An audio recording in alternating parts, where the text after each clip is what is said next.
Very good in Mumbai. Sure.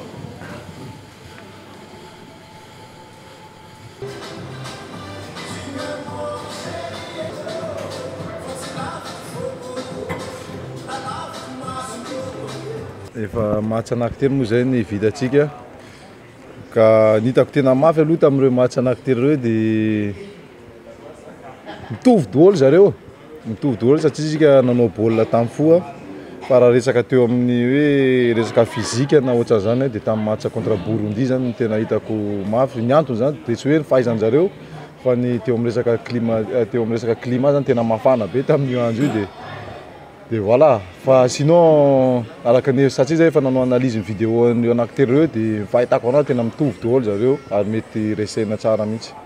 Ya voalohany teny moa dia miaravantsika vahoaka malagasy rehetra dia ny fihetseham-po moa zany araka ny efa niresaka foana hoe le izy ao rehefa mifankatia ny ekipa dia mandeha ho azy ny vokatra dia zay ny tiako tenenina hoe efa vita indray zany iny zay ny lalao tany amin'ny vondrona dia hiditra amin'ny 8e de finale indray zao dia zavatra hafa indray zany no atrena zao fa vita indray aloha iny zay dia miatrika nyity match 8e de finale ty indray dia mitanjona mandresy hatrany.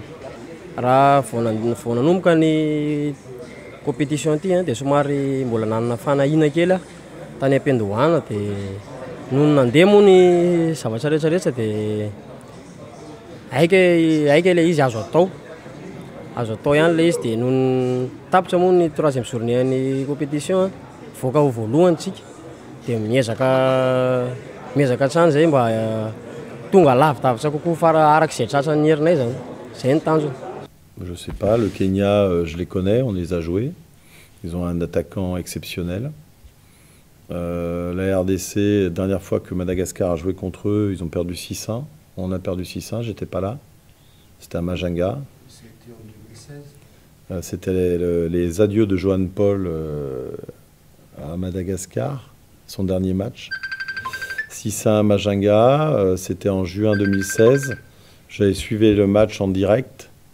La RDC est très forte, très forte. Pour mettre 6-1 à Madagascar, il faut être très fort. Bon, moi, j'étais pas là, et puis on n'avait pas la même équipe à l'époque, mais ça veut rien dire. Même si c'était une équipe de locaux, et avec Johan,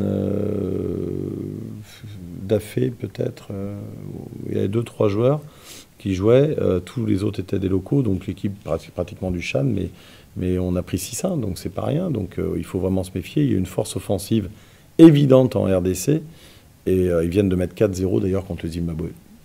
Ensuite, tu me disais la 3e équipe à Sud. Moi, je crains l'Afrique du Sud. Je ne sais pas pourquoi, mais je crains l'Afrique du Sud. Je les ai encore vus jouer hier. Ce sera un peu ma bête noire au niveau tactique. C'est-à-dire, ce sont des gens qui ont des qualités individuelles indéniables, mais des qualités physiques, de puissance et d'agressivité. Je les ai trouvés très agressifs contre le Maroc. Le Maroc a bien géré.